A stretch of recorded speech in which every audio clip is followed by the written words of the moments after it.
Jadi nanti di akhirat rahimakumullah, itu ada orang yang ketika dibukakan catatan amalnya, itu dia punya pahala yang sangat banyak.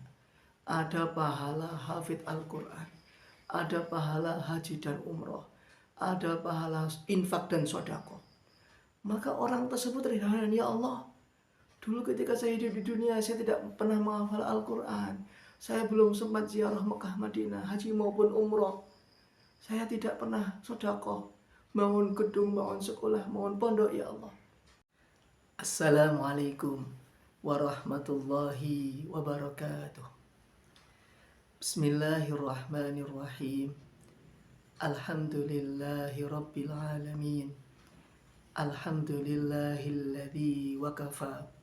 Wassalatu wassalamu ala khairi khalqihil mustafa wa ala alihi wa ashabihi ahli sidqi wal wafa, amma ba'd. Faqad qala Allah ta'ala fi kitabihil karim wa huwa asdaqul qailin. Ba'da a'udzu billahi minasy syaithanir rajim. Bismillahirrahmanirrahim. Ya ayyuhalladzina amanu taqullaha wa kunu ma'as shadiqin. Wa qala an-nabiyyu sallallahu alaihi wasallam, man dalla ala khairin falahu mithlu ajri fa'ilihi. Al-hadits atau kama qala an-nabiyyu sallallahu alaihi wasallam. Ma'asyiral muslimin wa zumratal mu'minin rahimakumullah. Kepada seluruh kaum muslimin dan muslimat dimanapun Anda semua berada, pertama marilah kita panjatkan puja dan puji syukur kita kehadirat Allah Subhanahu wa Ta'ala yang sampai detik ini masih memberikan kepada kita semuanya hidayah, inayah, taufik, sehingga kita dapat mengamalkan perintah-perintahnya. Atas tema tersebut, marilah kita ikrarkan bersama dengan kalimatul hamdalah, alhamdulillahi rabbil alamin. Kedua kalinya, sholawat beserta salam semoga senantiasa tercurah kepada uswah hasanah kita, suri teladan kita, Nabi Agung Muhammad sallallahu alaihi wasallam, yang telah membawa kita semua dari gelapnya jahiliyah ke dalam cahaya Islamnya. Segenap kaum muslimin dan muslimat rahimakumullah, pada kesempatan kali ini kita akan bersama mentadaburi dan mengkaji salah satu kitab yang fenomenal yang berisikan hadis-hadis Nabi Agung Muhammad sallallahu alaihi wasallam, yakni kitab Riyadhus Shalihin. Kitab Riyadhus Shalihin, riyad ini riyadhah yang bermakna usaha untuk memperbaiki diri, usaha mengolah raga dan jiwa supaya menjadi orang yang taat kepada Allah Subhanahu wa Ta'ala. Riyadhus Shalihin ini adalah evaluasi untuk orang-orang yang ingin menjadi orang yang soleh di hadapan Allah Subhanahu wa Ta'ala. Kitab Riyadhus Shalihin ini sangat fenomenal di kalangan kaum muslimin, karena kitab ini merupakan salah satu kitab hadis panduan bagi kehidupan umat Islam semuanya. Jamaah rahimakumullah, ada salah satu kitab syarahnya Riyadhus Shalihin, yakni kitab Dalilul Falihin. Jadi kita di sini mengkaji satu kitab, Dalilul Falihin maupun Riyadhus Shalihin. Ini kalau Dalilul Falihin ini mencakup lebih luas lagi. Riyadhus Shalihin adalah kitab matan-matan hadisnya. Kemudian kitab Dalilul Falihin ini matan hadis yang telah disyarah, telah diterangkan ulang oleh penulis kitab Dalilul Falihin. Hadirin rahimakumullah, sebelum kita nanti memasuki hadis-hadis sebagai petunjuk petuah untuk kehidupan kita semuanya, kita simak salah satu syair yang menggugah, mengingatkan kepada kita semuanya supaya kita faham bahwa kita semua adalah anak-anak kampung akhirat, anak-anak surga, calon penduduk surga. Amin Allahumma amin jamaah. Yang saat ini kita semuanya sedang berada di atas muka bumi ini, melakukan perjalanan untuk menuju surganya Allah Subhanahu wa Ta'ala. Pada hakikatnya dunia ini bukanlah tempat tinggal, akan tetapi dunia ini adalah tempat untuk meninggal. Hari-hari kita melangkah maju dan melangkah maju. Itu hakikatnya kita semakin mendekati tempat pekuburan kita masing-masing. Itulah jamaah rahimakumullah, Imam Nawawi dan yang mensarah telah mengingatkan kita sebelum kita membaca hadis-hadisnya, supaya kita memahami betul-betul bahwa kita diciptakan oleh Allah Subhanahu wa Ta'ala untuk kampung akhirat yang kekal abadi, bukan untuk kehidupan yang fana, yang sementara ini dan akan berakhir. Jamaah rahimakumullah, kita simak bagaimana syair yang begitu menggugah, yang konon syair ini sering dibacakan oleh para mubaligh, para asatid di dalam ceramah-ceramahnya. Bismillahirrahmanirrahim. Inna lillahi ibadan futina, fattalikud dunya wa khaful fitana, nadaru fiha falamma alimu annaha laysat lihayyin watana, ja'aluha lujjatan wattakhadu salihal a'mali fiha sufuna. Masya Allah. Bait-bait syair yang menggugah kita semuanya, indah, berakhirkan huruf nun. Ini menjadi cambukan bagi kita semuanya, supaya kita lebih mencintai akhirat jauh daripada kehidupan dunia yang sementara ini. Baik, kita bahas dulu syairnya jamaah rahimakumullah. Inna lillahi ibadan futina. Sesungguhnya Allah Subhanahu wa Ta'ala di atas muka bumi ini memiliki hamba-hamba yang cerdas, memiliki hamba-hamba yang pandai, cendekia, pintar. Allah telah pilih mereka di antara hamba-hambanya yang lain, karena Allah Subhanahu wa Ta'ala menjadikan mereka sebagai kekasih. Konon jamaah rahimakumullah, kami pernah membaca sebuah tulisan, kalaulah ulama, pewaris para ilmu, tidak dijadikan kekasih oleh Allah Subhanahu wa Ta'ala, lalu siapa lagi yang akan dijadikan oleh Allah sebagai kekasihnya? Jamaah. Jadi orang-orang yang senang kepada ilmu, belajar ilmu agama dengan sungguh-sungguh, tidak bosan-bosan, tidak henti-hentinya, senantiasa belajar lagi dan belajar lagi sampai tiada lagi. Disitulah janji Allah Subhanahu wa Ta'ala, dia akan dijadikan waliullah, dijadikan kekasihnya Allah Subhanahu wa Ta'ala. Nah, di antara kekasih Allah ini jamaah, Allah telah pilih mereka menjadi orang-orang yang cerdas, orang-orang yang pintar, orang-orang yang dekat kepada Allah. Meskipun mereka backgroundnya, latar belakangnya adalah pendosa, pemarah, yang bengis, bahkan maaf, orang-orang yang jahil, nanti oleh Allah Subhanahu wa Ta'ala akan diberikan ilmu min haitsu aina la yadri, dari arah jalan yang dia tidak mengetahui dari mana ilmu tersebut datang. Tahu-tahu dia menjadi orang yang pintar, menjadi orang yang cerdas, menjadi orang yang lembut. Kejahilannya telah ditutupi dengan ilmu, kebengisannya, pendosanya ditutupi dengan kelembutan dari Allah Subhanahu wa Ta'ala. Kemudian jamaah, perintahnya bagaimana? Talliqud dunya wa khaful fitana. Talliqud dunya wa khaful fitana.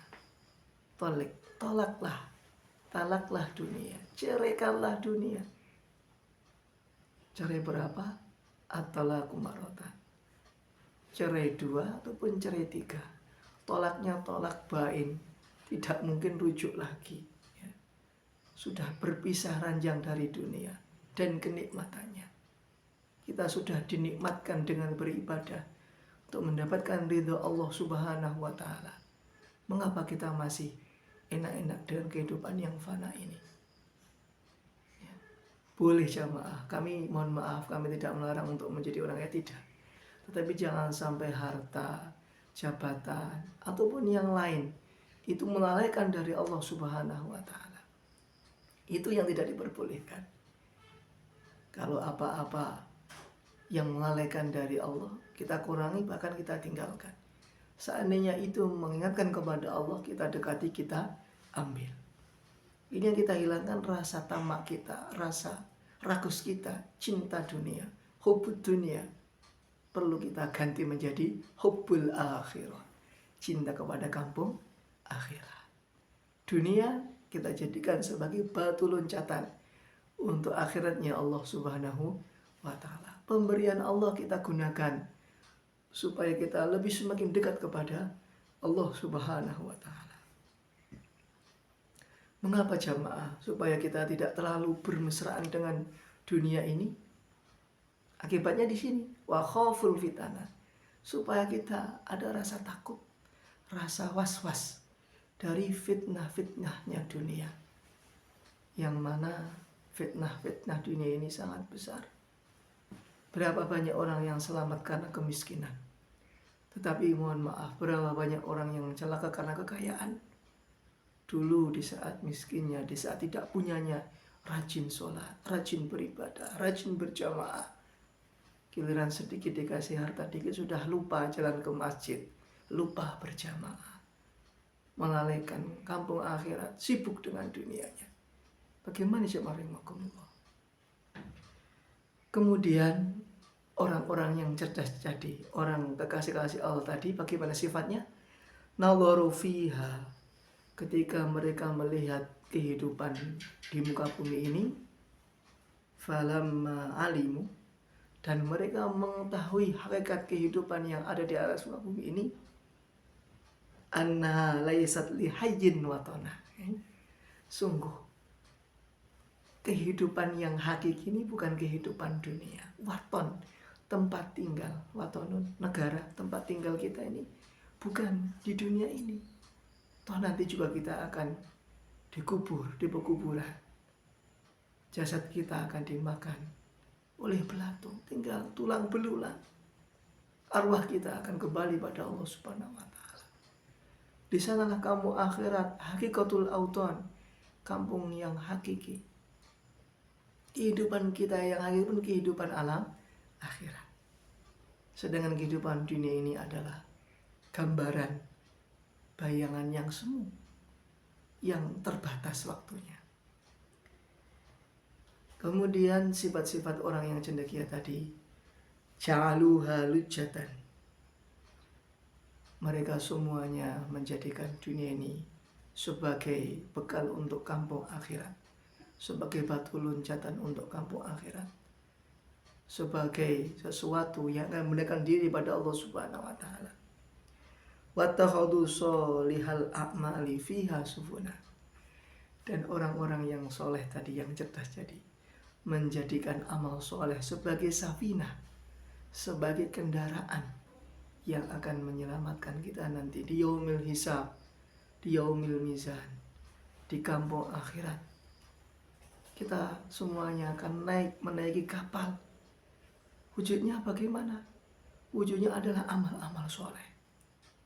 Mohon maaf jamaah, kalau dulu di zaman Nabi Nuh alaihi salam, itu banjirnya banjir air dari langit, dari tanur, tempat untuk memasak yang mestinya keluar api. Zaman Nabi Nuh ini tidak api yang keluar, melainkan air. Jadi air itu turun dari hujan dari langit, keluar dari dalam bumi. Banjir sampai 40 hari 40 malam, konon jemaah. Nah, siapakah orang yang selamat dari banjir bandang yang besar tersebut? Mereka adalah orang-orang yang menaiki kapal Nabi Nuh alaihi salam. Itulah yang selamat. Begitu juga jamaah hari ini. kita yang selamat dari banjir bandang kemaksiatan, dari banjir bandang kelalaian. Karena hari kita ini disuguh dengan perkara-perkara yang melalaikan dari Allah, menjauhkan diri kita dari Allah. Jarang yang mendakwahkan perkara Islam, jarang yang mendakwahkan agama. Sehingga kalau kita ingin selamat, ya kita naik kapal. Kapalnya tadi apa? Sholihul A'mal. Kapal kita hari ini yang kita kendarai supaya kita selamat adalah amal-amal yang soleh. Fa insya Allah itu menyelamatkan kita dari segala bentuk kemaksiatan. Ya. Kita menaiki kapal soleh. Setiap saat, setiap waktu, senantiasa kita disibukkan dengan amal-amal. Sholat fardu yang 5 yang wajib jelas. Nanti tambahannya ada sholat isyraq, sholat duha, sholat tahajud, sholat mutlak, sholat syukrul wudhu, dan lain-lain. Masih banyak sekali amal-amal jemaah. Kalau kita ingin mengerjakan setiap kita longgar, kita mengerjakan sholat itu bisa. Jadi amal-amal sholat ini sungguh 24 jam kehidupan kita. Bila kita mampu memanagenya, mengaturnya, maka semuanya akan menjadi amal yang soleh. Baik jemaah Allah, itu tadi syair-syair. Kemudian kita lanjutkan hadis-hadis mengawali daripada kitab Riyadhus Shalihin ini. Hadisnya adalah tentang ajakan kita untuk mengajak orang lain supaya ikut menjadi baik, supaya kita mendapatkan pahala dari orang yang kita ajak tanpa mengurangi pahala orang yang kita ajak. Ya. Nabi SAW sabdakan, wallahu fi aunil abdi ma kana fi auni akhihi. Riwayatnya ada mengatakan makanal abdu fi auni akhihi. Jadi lafadz matam jama' ini berbeda-beda. Satu hadis dengan hadis yang lain, kadangkala kita menjumpai matanya berbeda dikit, tapi mempunyai kandungan maksud tujuan yang sama. Allah Subhanahu wa Ta'ala akan menolong hambanya selama hambanya mau menolong saudaranya. Ini rumusan jamaah, rumusan kehidupan kita. Kalau Allah Subhanahu wa Ta'ala ingin menolong kita hari ini, kita tolong saudara muslim kita yang lain, tetangga kita, saudara kita, sanak famili kita, orang tua kita, anak-anak kita, semua lingkungan yang mengenal kita, bahkan orang lain, orang yang tidak kenal. Kalau mereka meminta pertolongan kepada kita dan kita mampu, kita tolong jamaah, tanpa mengharapkan pamrih apapun dari mereka. Innama nut'imukum liwajhillah la nuridu minkum jazaa'aw wala syukura. Ini kalau ayat ini kita jadikan pegangan, kita menolong orang lain tanpa meminta mengharap balas budi, tidak. Bahkan jazaa'aw wala syukura. Kata-kata jazakallah, terima kasih, ini sama sekali tidak mengharapkan ucapan yang seperti itu. Ini bagi orang yang beramal, jemaah.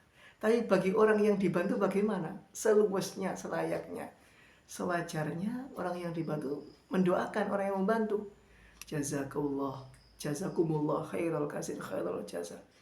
Kita doakan mudah-mudahan engkau diberikan imbalan, diberikan pahala oleh Allah Subhanahu wa Ta'ala, sebaik-baik pahala. Ini kita doakan. Ya.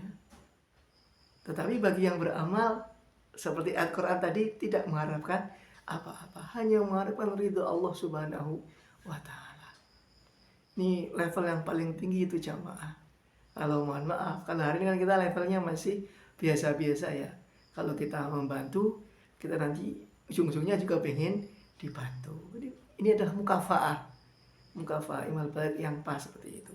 Tapi kalau kita punya prinsip, ya, unsur man lam yungsur ilaik, kita tolong orang yang tidak menolong kita, ini kita menjadi, insya Allah bisa menjadi mukmin yang hakiki, menolong kepada orang yang tidak pernah menolong kita, menolong kepada orang yang pernah menyakiti kita misalnya. Itu sesuatu tantangan untuk kita semuanya. Nah kalau kita mampu, Masya Allah, kita mendapatkan sesuatu yang tidak pernah kita sangka-sangka dari Allah Subhanahu wa Ta'ala, entah wujudnya apapun itu.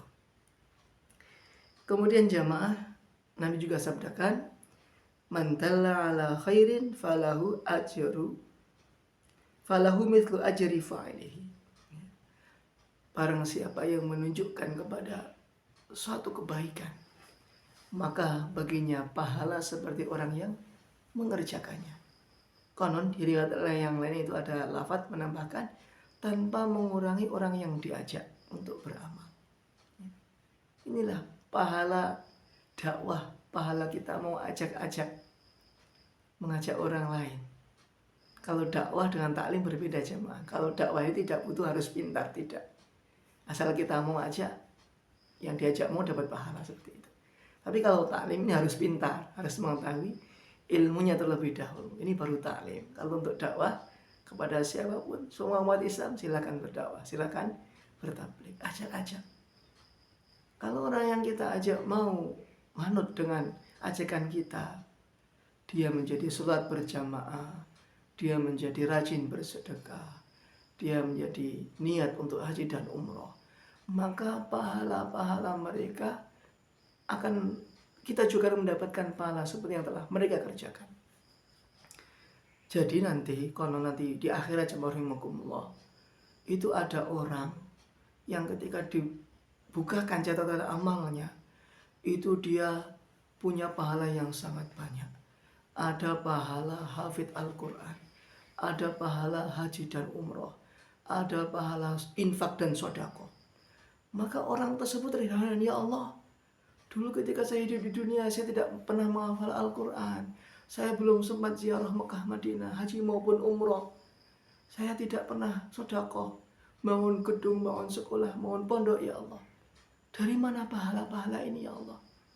Maka dijawab, oh dulu ketika dirimu masih di dunia, engkau rajin mengajak orang-orang, engkau rajin mengingatkan saudara-saudaramu, sehingga di antara mereka ada yang anak-anaknya dipondokkan menjadi hafid Al-Quran, menjadi para penghafal Al-Quran, kamu dapat jatahnya. Oh dulu kamu di dunia rajin mengajak orang, sehingga orang tersadar bahwa diberi harta yang banyak tidak hanya untuk ditumpuk-tumpuk, dimasukkan dalam rekening, dibelikan kemudian tidak, tetapi mereka rajin membantu pondok, membantu madrasah, bangun masjid. Harta mereka tidak berkurang, justru malah bertambah, sehingga engkau pun mendapat jatah dari amal sedekah yang telah mereka kerjakan. Begitu juga dengan amal-amal yang lain. Masya Allah, baru orang tersebut jamaah tersadar, wah dulu seandainya tahu sebegini banyak pahala orang yang ajak-ajak, niscaya di dunia aku akan mengajak lebih banyak lagi orang-orang supaya mereka rajin untuk beramal. Itu jamaah pahala orang yang senang untuk mengajak-ajak kepada kebaikan.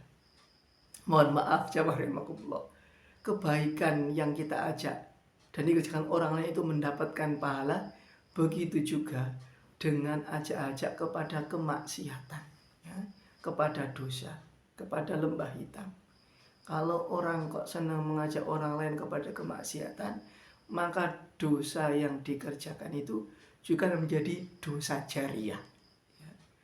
Jadi tidak hanya amal soleh yang jariah, ada juga dosa yang jariah. Kalau orang ajak-ajak kepada dosa, ya, dosa yang dikerjakan oleh yang diajak mengalir kepada yang mengajak. Untuk itu jamaah, kita tinggalkan sedikit dosa-dosa, sehingga kalaupun toh kita dalam tanda petik kita sedang khilaf kemudian mengerjakan dosa, tidak usah mengajak-ajak yang lain, cukup diri sendiri. Kemudian jamaah rahimakumullah, hadis yang terakhir ini Nabi sabdakan, man ta'a ila hudan kana lahu minal ajri mithlu ujuri man tabi'ahu la yanqusu dzalika min ujurihim syai'a. Ini lafadznya berbeda dengan hadis yang sebelumnya di atas tadi, tetapi mengandung maksud yang sama. Kita mengajak kepada kebaikan, kita mendapatkan pahala dari kebaikan-kebaikan yang telah kita ajak. Untuk itu jawabakumullah, jangan bermalas-malas, jangan bosan-bosan untuk menyebarkan kebaikan, untuk men-share kebaikan-kebaikan. Bisa jadi itulah amal soleh jariah kita nanti yang akan kita petik di kampung akhirat.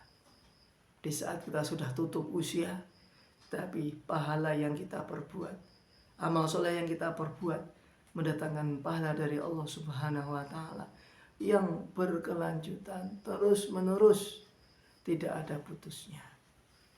Mudah-mudahan kajian kita dari kitab Riyadhus Shalihin pada kesempatan kali ini memberikan manfaat yang banyak, menambah kepada kita motivasi untuk semangat lagi di dalam beribadah, menempuh perjalanan menuju kampung akhiratnya Allah Subhanahu wa Ta'ala.